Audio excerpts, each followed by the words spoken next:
بسم الله الرحمن الرحیم. زما نوم نورالله ده او د خدای بخلي مصباح الله ورور یم او د ټپي شوي صفي الله وراره یم چې یو څو ورځې مخکې د چهارشنبې په ورځ باندې په 15 بلاک کې د یو شمېر زورواکو په لاس د هغوی یو شهید کېږي، ما ورور شهید کېږي او زما تره ټپي کېږي. هغوی چې د فاتحې څخه را روانو، د مازدیګر ټیم د فاتحې څخه را روانو په 15 بلاک کې دغه زورواکي چې د حاجي عصمت زامن دي، حاجي عصمت او زامن یې زرمات، صحبات، احسان او مروت دي، دو ورته په لاره کې ولاړې لاره ورته نیولې ده. زما ورور 15 بلاک خواته تاویږي او بیا مخکې ګاډي ورته درېږي او هغوی راکوزوي، د جګولو هڅه یې کوي، د وړلو هڅه یې کوي.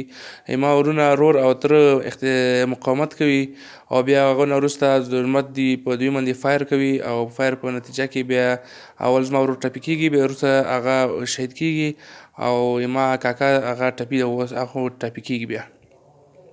زموږ حکومت نه دا خواست ده چې دغه زورواکي او دغه قاچاقبري، جعلکاري په دوی چې همدې حکومت خپله دوی ته کارټونه د وسلو ورکړي دي او خپله د دولت درویشیان یې ورکړي دي. موږ د دولت نه صرف دا انصاف غواړو چې دغه زورواکان او قاچاقبران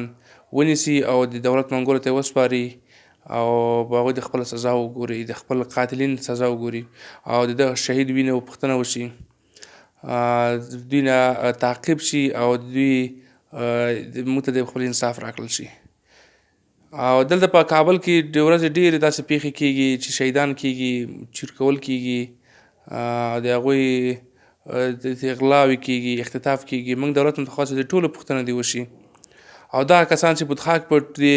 زوړ ګمرک کې له خلکو نه باج اخلي، د دو هر سړی پوښتنه کولی شي او د هر سړي نه پوښتنه کولی شي چې څه رقم خلک دي.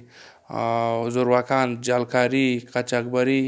مواد مخدره کار د ټول د دوی کار ده او دولت نه دا خواست ده چې دغه ونیسي او دولت منګولو ته د قانون منګولو ته یې وسپاري او سزا وګوري.